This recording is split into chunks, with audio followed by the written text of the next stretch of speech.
దేవుని నామానికి మహిమ కలుగునుగాక. ఈ రాత్రికాల సమయంలో ప్రభు సన్నిధిలో మనం అందరం కూడా చేరి మన ప్రభుని స్తుతించే గొప్ప భాగ్యం దేవుడు మనకు అనుగ్రహించినందుకు మొదటగా దేవునికి నేను కృతజ్ఞతాస్తుతులు చెల్లిస్తున్నాను. హల్లెలూయా, హల్లెలూయా. అలాగే చేరి కూడి వచ్చిన మీ అందరికీ నా హృదయపూర్వకమైన వందనాలు తెలియజేస్తున్నాను. దేవుడు మనందరినీ ప్రేమించి మంచి సమయం ఇచ్చారు. ఇంతవరకు దేవుని సన్నిధిలో విజ్ఞాపన ప్రార్థన చేయటానికి దేవుడు ఈ అవకాశం ఇచ్చి మరి అనేకమైన విజ్ఞాపనలు దేవుని సన్నిధిలో పరిచి ప్రార్థించడానికి దేవుడు కృప చూపారు. అందుని బట్టి ఎంతైనా మనం దేవుని స్తుతించాలి. ఈ రాత్రికాల సమయంలో పరిశుద్ధ లేఖన భాగముల నుండి మనం కొన్ని మాటలు ధ్యానం చేద్దాం. ఎస్తేరు గ్రంథం 2వ అధ్యాయం మొదటి వచనాన్ని మనం చదువుకుందాం. ఎస్తేరు గ్రంథం 2వ అధ్యాయం మొదటి వచ్చిన భాగాన్ని చదవండి ఒకసారి. ఈ సంగతులైన తరువాత రాజైన అహష్వేరోషు యొక్క ఆగ్రహము చల్లారినప్పుడు చదవండి.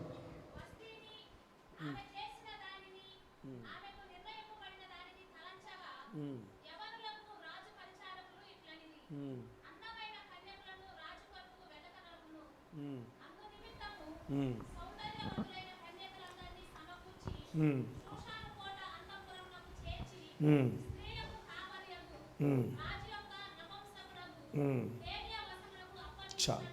Praise the Lord. హల్లెలూయా. మంచిది. 2వ అధ్యాయం మొదటి వచనం. 2వ అధ్యాయం మొదటి వచనాన్ని మరొకసారి చదవండి ఒకసారి. ఈ సంగతులైన తరువాత రాజైన అహష్వేరోషు యొక్క ఆగ్రహము చల్లారినప్పుడు అతడు వస్తీని, ఆమె చేసిన దానిని, ఆమెకు నిర్ణయింపబడిన దానిని తలంచగా. చాలు. ప్రభునందు ప్రేర మనం చదువుకున్నటువంటి ఈ వాక్య భాగం ఎస్తేరు గ్రంథాన్ని మనం ధ్యానిస్తున్నాం. ఎస్తేరు గ్రంథంలో మొదటి అధ్యాయంలో నుండి కొన్ని మాటలు మనం ధ్యానం చేసాం. ఎస్తేరు గ్రంథంలో మొదటి అధ్యాయంలో జరిగినటువంటి సంగతులన్నిటినీ కూడా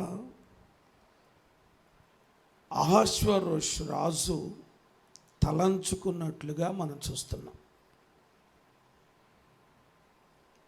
మొదటి అధ్యాయంలో ఏం జరిగిందో ఆ విషయాలన్నీ కూడా తలంచుకున్నాడు.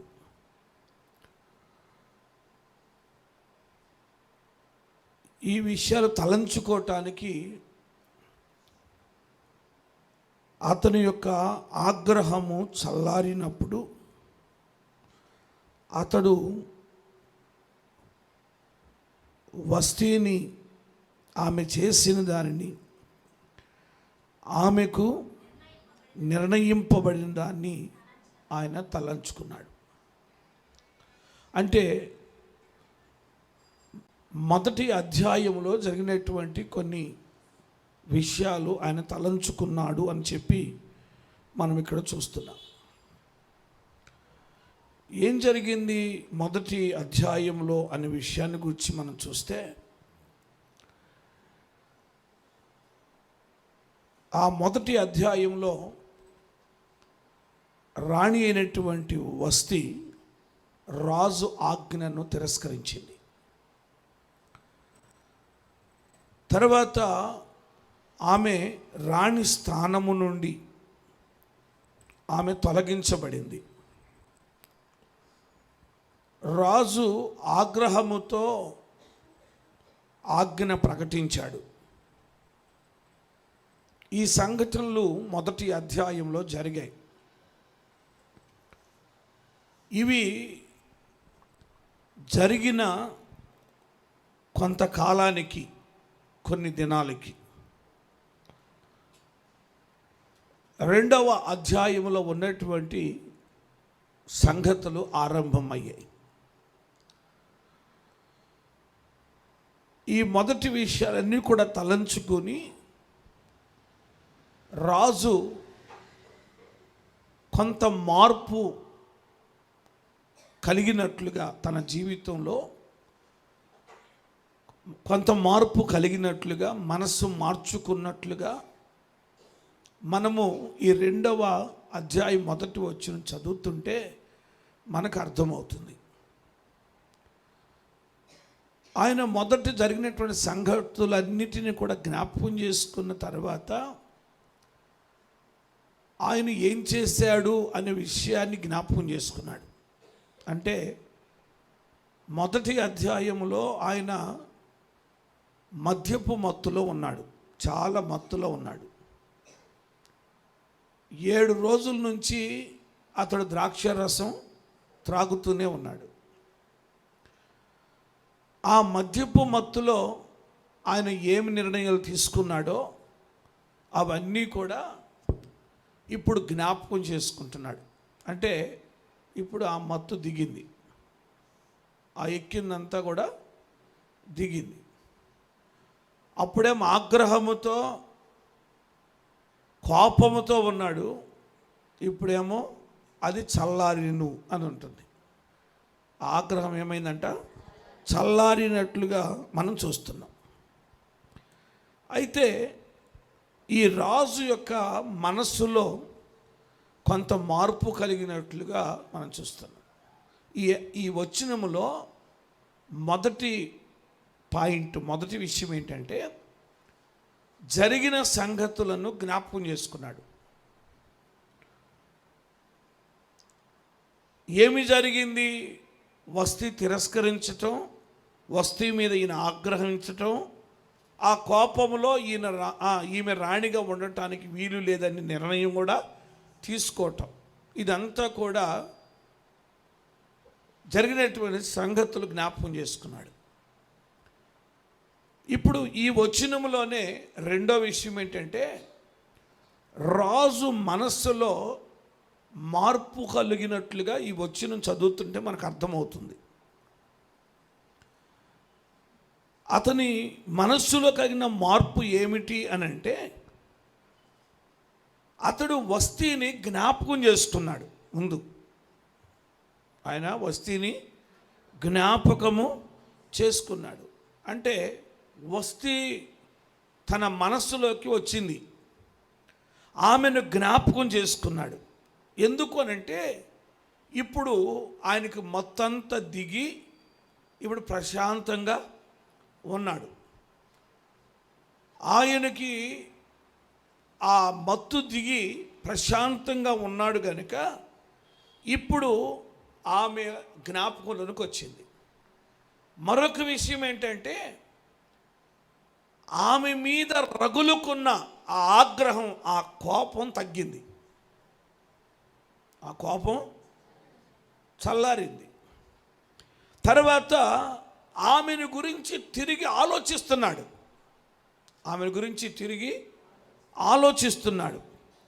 తర్వాత ఆమె చేసినటువంటి పరిస్థితులన్నిటిని కూడా ఆయన గుర్తు చేసుకున్నాడు.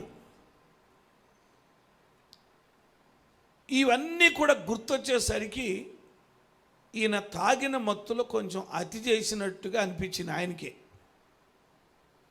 నేను చాలా తొందరపడ్డాను, కొంచెం ఎక్కువ చేశాను నేను అని అతనికి అనిపించినట్టుగా ఆ మాటలు చదువుతుంటే మనకు అర్థమవుతుంది. అండి, తాగినప్పుడు ఏది పడితే అది మాట్లాడిన తర్వాత ఎక్కింది దిగినప్పుడు అప్పుడు ఆలోచన చేస్తారు చాలామంది తాగుబోతు. ఈయన కూడా అలాగే ఆలోచన చేశాడు. అందుకని అతని యొక్క మనసులో కొంత మార్పు వచ్చి మరలా తన భార్య అయినటువంటి వస్తీని గురించి ఆయన ఆలోచిస్తున్నట్లుగా మనము ఈ యొక్క మాటల్లో గ్రహించవచ్చు. తర్వాత తాను ఆమె మీద తీర్చుకున్నటువంటి తీర్పు లేక తీర్చిన తీర్పును గురించి అతడు ఆలోచన చేశాడు. ఇది ఏమిటి అనంటే, తన భార్య అయినటువంటి వస్తీ మీద అతడు ప్రకటించినటువంటి ఒక శిక్ష ఏంటి అదంటే, ఆమె ఇకపై రాజు యొక్క సమక్షంలోనికి రాకూడదు. ఆమె రాణి స్థానములో ఉండకూడదు. ఆ స్థానాన్ని కోల్పోయింది. ఆ స్థానములో వేరే రాణిని ఎన్నిక చేయాలి, ఏర్పాటు చేయాలి. ఇది తాను తీర్చిన తీర్పు. అది ఆ మద్యపు మత్తులో ఉండి ఆయన తీర్చిన తీర్పు. అందుకొరకే సామెతల గ్రంథంలో మనం చదివాము, 31వ అధ్యాయంలో 31వ అధ్యాయం 3వ వచనం చదవండి మరొకసారి. దాని పై వచనం చదవండి, 2వ వచనం. నా కుమారుడా నేనేమందును, నేను కనిన కుమారుడా నేనేమందును. ఇప్పుడు 4వ వచనం చదవండి. అది ద్రాక్షారసము త్రాగుట రాజులకు తగదు. లెముయేలు అది రాజులకు తగలదు. అది రాజులకు తగదు. మద్యపాన శక్తి అధికారులకు తగదు. తాగిన ఎడల వారు కట్టడం మర్చిపోతారు. తాగిన ఎడల తాగుబోతులు ఏం చేస్తారంట, వారు తాగిన ఎడల వారు కట్టడలు మర్చిపోతారు. దీనులందరికీ అన్యాయం చేస్తారంట. ఇది ఇప్పుడు వస్తీకి అన్యాయం జరిగినట్టేగా. ఈ తాగిన మత్తులో ఇతను తీసుకున్నటువంటి నిర్ణయం, ఇతడు కట్టడలు మర్చిపోయాడు. కట్టడలు మర్చిపోయి వస్తీకి అన్యాయం చేశాడు.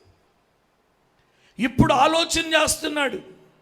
ఇప్పుడు దాని గురించి ఆలోచన చేస్తున్నాడు. కనుక ఆయన తీర్చిన తీర్పుని మరలా జ్ఞాపకం చేసుకుంటున్నాడు. చేసుకొని దాని గురించి ఆలోచిస్తున్నాడు. ఇప్పుడు ఒంటరిగా ఉన్నాడు, ఒక్కడే ఉన్నాడన్నమాట. ఒక్కడే ఉండేసరికి ఆలోచన అంత వచ్చింది. ఆయన భార్య జ్ఞాపకం రావటం, ఆమెను గురించి మరి ఆలోచన చేయటం, ఇదంతా కూడా అతడు ఒక ఒంటరితనంగా ఉన్నట్టుగా ఈ విషయాన్ని గురించి, అంటే వస్తీని అలాగూ తిరస్కరించినందుకు లేక ఆమెకు తీర్పు తీర్చినందుకు అతడు పశ్చాత్తాపడుతున్నట్టుగా మనం చదివినటువంటి ఆ వచనాన్ని మరలా చదువుతుంటే అందులో ఆ గూఢమైన విషయాలు మనకు అర్థమవుతూ ఉంటాయి. ఆయన పశ్చాత్తాపడుతున్నట్టుగా ఆయన మాటలను బట్టి మనం గ్రహించాలి. అయితే ఎంత పశ్చాత్తాపడినా ఆయన తీర్చిన తీర్పు అది మరలా వెనుకకు తీసుకునేది కాదు, వెనుకకు తీసేది కాదు. పండితులు చెప్తారు, దానియేలు గ్రంథం 6వ అధ్యాయం 8వ వచనం చదివితే, దానియేలు గ్రంథం 6వ అధ్యాయం 8వ వచనంలో మాదీయుల యొక్కయు పారసీకుల యొక్కయు పద్ధతి అనుసరించి స్థిరమగు శాసనముగా ఉండునట్లు దాని మీద సంతకము చేయమని. ఎలా ఉండునట్లు అంట, స్థిరముగా ఉండునట్లు. ఈ మాదీయులు పారసీకులు ఆ పద్ధతి ప్రకారముగా ఒక శాసనము చేశారంటే, అది స్థిరముగా ఉండాలంటే దాని మీద ఏం చేస్తారు, సంతకం చేస్తారు. ఇక అంతే, ముద్ర వేసేస్తారు. ఇక ముద్ర వేశారు, ఆ సంతకం చేశారు అని అంటే ఇక దాన్ని మరలా మార్చటానికి వీలు లేదు. రాజు తన ఆగ్రహముతో ఇచ్చినటువంటి ఆజ్ఞ ఇప్పుడు మార్పు చేసే పరిస్థితిలో లేదు. ఆలోచిస్తున్నాడు, పశ్చాత్తాపడుతున్నాడు. నేను తొందరపడ్డానే అన్నట్టుగా నేను అనవసరంగా నా సౌందర్యవతి అయినటువంటి నా భార్యను నా వస్తీని నేను ఇలాగూ తీర్పు తీర్చానని చెప్పి ఇప్పుడు ఆలోచిస్తున్నాడు, కానీ దానివల్ల ఏమాత్రం కూడా ఉపయోగం లేదు. వస్తీని మళ్ళీ పిలుచుకోలేడు, ఇక మళ్ళీ ఆమెను మరలా తన దగ్గరికి చేర్చుకోలేడు, ఆజ్ఞించేసాడుగా. మరలా ఆమెను చేర్చుకోవటానికి ఇక వీలు అవకాశం లేదు ఇంకా. ఎందుకంటే పారసీకుల పద్ధతి ప్రకారం, మాజీల పద్ధతి ప్రకారం ఒక శాసనం చేశారు అని అంటే ఇక దాన్ని ఏమాత్రం కూడా మార్చటానికి వీల్లేదు. అలాగూ ఇతనికి మనసులోనేమో నేను తొందరపడ్డాను అని బాధ ఉంది, పశ్చాత్తాపడుతున్నాడు, మార్చాలి అనుకుంటున్నాడు, కానీ మార్చడానికి ఏమాత్రం కూడా వీలు కుదరదు. కనుక అందును బట్టి అతని మనసు ఎంతో బాధపడుతూ ఉంది. అతని మనసు ఏమవుతుందండి? బాధపడుతుంది. అతడు తలంచుకుంటున్నాడు, బాధపడుతుంది మనసు, వేదన పడుతున్నాడు, ఏమీ చేయలేని పరిస్థితిలో ఉన్నట్లుగా మనం చూస్తున్నాం.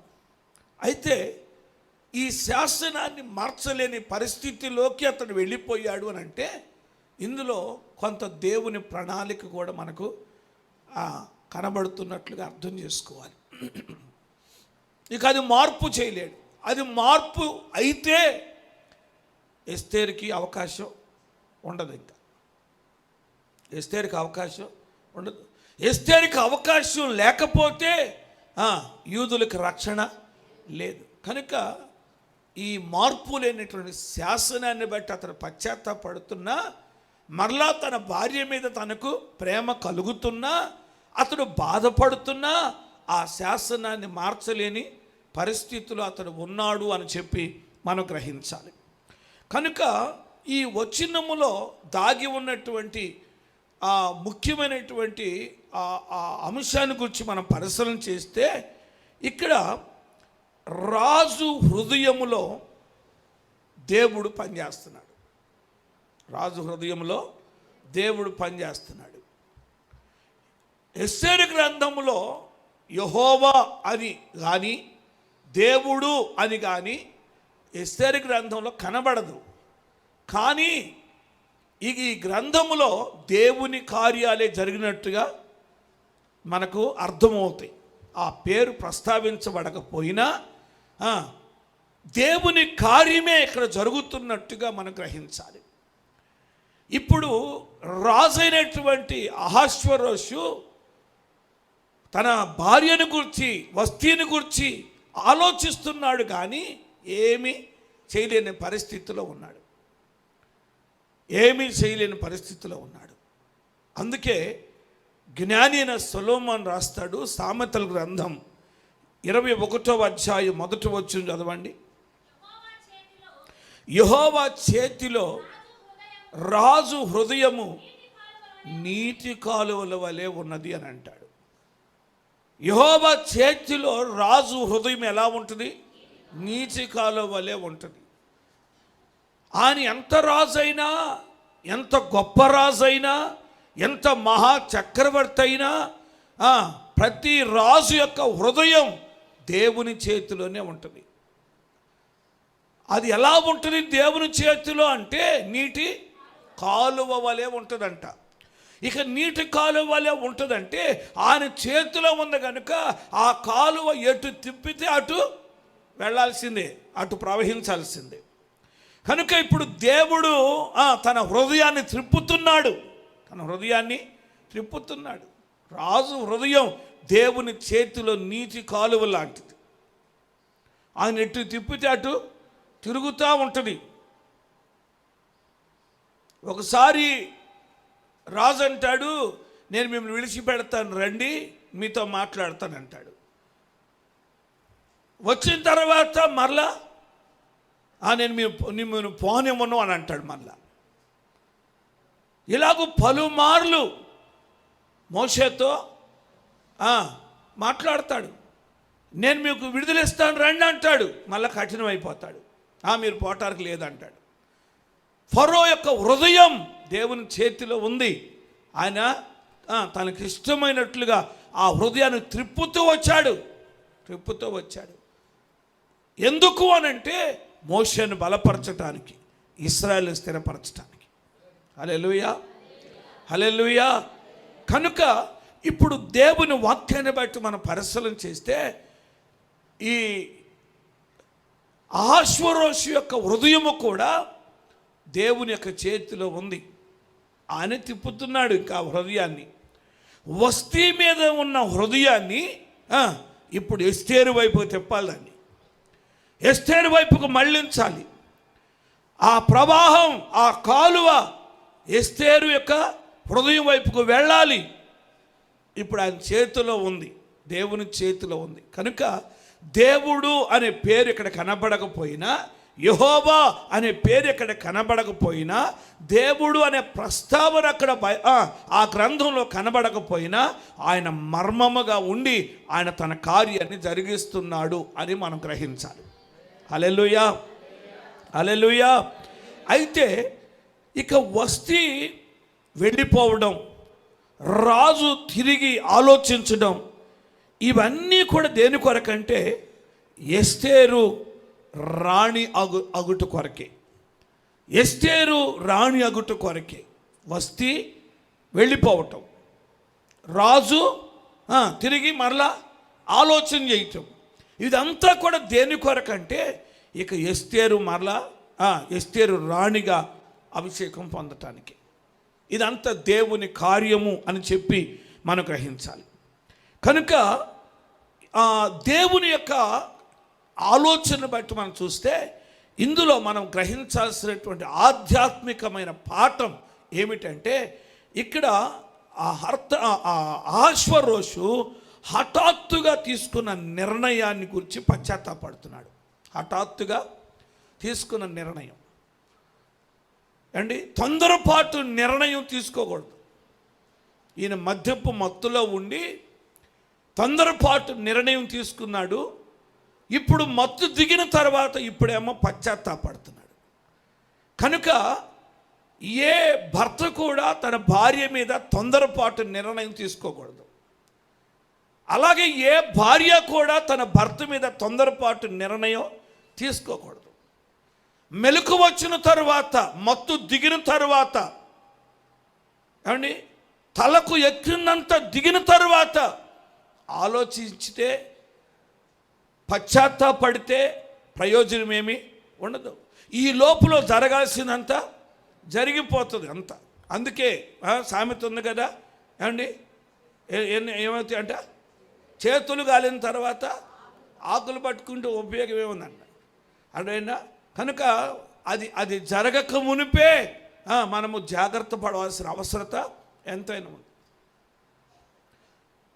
తొందరపాటు నిర్ణయం ఇప్పుడు ఈ అహష్వేరోషు జీవితంలో ఒక సౌందర్యవతైన తన భార్యను పోగొట్టుకోవటానికి, ఏమండి అంత గొప్ప ఘనతను పోగొట్టుకోవటానికి, ఇలాగూ ఒక భయంకరమైన అవమానం అతనికి కలగటానికి కారణం తొందరపాటు నిర్ణయమే అని చెప్పి దేవుని వాక్యాన్ని బట్టి మనం గ్రహించాలి. కనుక తొందరపాటు నిర్ణయాలు తీసుకోవద్దు, తొందరపాటు నిర్ణయాలు తీసుకోవద్దు. సంసోను కూడా అలాగే ఏమండి, సంసోను కూడా న్యాయాధిపతి అయిన సంసోను ఇశ్రాయేలులో కుమార్తెలు లేరనుకొని, ఇశ్రాయేల్లో కన్యకలు లేరనుకొని ఫిలిష్తీయుల కుమార్తెను ప్రేమించాడు అండి. ఫిలిష్తీయుల కుమార్తెను ప్రేమించాడు, తిమ్నాతీయుని కుమార్తెను ప్రేమించాడు. అప్పుడు తండ్రి అడిగాడు, ఇశ్రాయేల్లో కుమార్తెలు లేరని నువ్వు ఫిలిష్తీయుల కుమార్తెను ప్రేమించావా అని అడిగితే ఆయన ఒప్పుకోలే, నేను ఆ అమ్మాయిని చేసుకుంటా అన్నాడు. సరే అని చెప్పి తీసుకెళ్ళి చేశాను. సరే పెళ్లి చేసుకోవడగా మెదలకుండా భార్యను తీసుకొని రావచ్చుగా. సరే పెళ్ళిన తర్వాత అక్కడ జరిగే ఫిలిష్తీయుల ఆచార ప్రకారం జరిగేది ఏంటంటే 7 రోజులు విందు జరుగుతుంది. 7 రోజులు విందు జరుగుతుంది.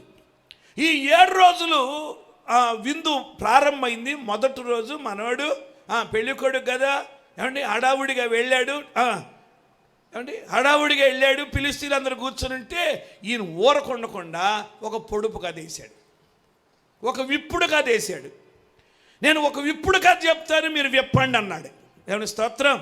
సరే, ఈయన వేశాడు, ఈయన అడిగాడు విప్పుడు కదా, అర్థమైందా అంటే తిరుదానిలో నుండి తీపు వచ్చును అని చెప్పేసి ఒక విప్పుడు కథ వేశాడు.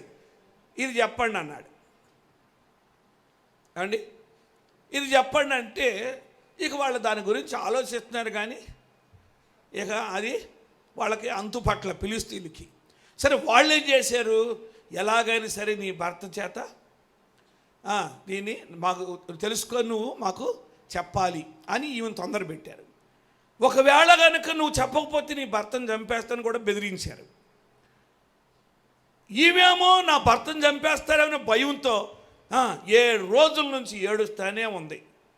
ఆ కథ ఏంటో చెప్పు, దాని భావం ఏంటో చెప్పు, దాని అర్థం ఏంటో చెప్పు, అసలు అది ఏంటో విప్పు అని చెప్పి ఏడుస్తుంది. 7 రోజులు ఏడిచిందంట ఆమె. ఇక 7వ రోజు కూడా ఏడ్చేసరికి ఇక ఆ భార్య మీద ఉన్న ప్రేమను బట్టి ఈయన ఏం చేశాడు, చెప్పేశాడు. ఇక చెప్పేసరికి చెప్పి 7వ రోజు భోజనానికి వెళ్ళి కూర్చుంటే, విందుకి వెళ్ళి కూర్చుంటే వాళ్ళ ఆ కథ విప్పేశాడు. ఇక బాధపడ్డాడు. ఇంకా నా దూడతో నేను దున్నకపోయి ఉంటే బాగుండేది, నేను నా దూడతో దున్ని ఉన్నాను కనుక ఈరోజు ఈ కథను వాళ్ళు విప్పగలిగారు అని చెప్పేసి అంటాడు అక్కడ, అర్థమైందా. కనుక అతడు చెప్పాడు, అతడు తొందరపడి భార్య చెప్పాడు, భార్య ఇంకొచ్చి ఫిలిష్తీయులతో చెప్పింది, కథ విప్పేశాడు. ఇక వాళ్ళకి ఏదైతే ఇస్తారన్నాడో వాళ్ళకి ఇచ్చేశాడు ఏమండి. వాళ్ళకి తీసుకొచ్చి వస్త్రాలు తీసుకొచ్చి ఇచ్చేసి భార్య మీద అలిగి ఏమండి మెదలకొని ఇంటికి పోయాడు. వాళ్ళ ఇంటికి పోయాడు. ఇప్పుడు భార్యని ఇక్కడే వదిలేసి ఇంటికి పోయాడు. ఇక దినాలు గడిచిపోతున్నా సంసోను తిరిగి భార్య దగ్గరికి రావట్లా అండి. భార్య దగ్గరికి రాకపోయేసరికి వీళ్ళ మామేం చేశాడు, ఇక ఆయన రాళ్ళే అని చెప్పేసి తనకు మంచి స్నేహితుడు, ఒక స్నేహితుడు ఉంటే ఆ స్నేహితునికి ఇచ్చాయ్యా ఈవెన పెళ్లి చేసుకోవాలంటే ఆయన పెళ్లి చేసుకున్నాడు. ఇక అంతా అయిపోయిన తర్వాత మనోడు ఒక మేకపిల్లని తీసుకొచ్చాడు. అప్పుడు గుర్తొచ్చింది కానీ భార్య, అప్పుడు దిగింది కావాలి, ఎక్కిందంతా యేసు రక్తమే, స్తోత్రం ఏమండి. ఇక అప్పుడు దిగిన తర్వాత ఒక మేకపిల్లని తీసుకుని వచ్చి భార్య దగ్గరికి వెళ్ళి చూద్దామని చెప్పి లోపలికి వెళ్ళబోతే మామ వచ్చి అడ్డపడ్డాడు. వెళ్ళటానికి వీలు లేదు, నువ్వు రావనుకున్నాను, ఇంకా ఇక నువ్వు ఆమెను వదిలేసావు అనుకున్నాను, అందుకని ఆమెను నాకు చాలా మంచి స్నేహితుడు, దగ్గర స్నేహితుడికైనా నా స్నేహితునికి ఇచ్చి నేను పెళ్ళి చేసేసాను, కనుక ఇక ఆమె నీకు భార్యగా ఉండటానికి వీలు కుదరదు, ఆమె కంటే చక్కనిది వాళ్ళ చెల్లెలు ఉంది కదా ఆమెను చేసుకో అన్నాడు.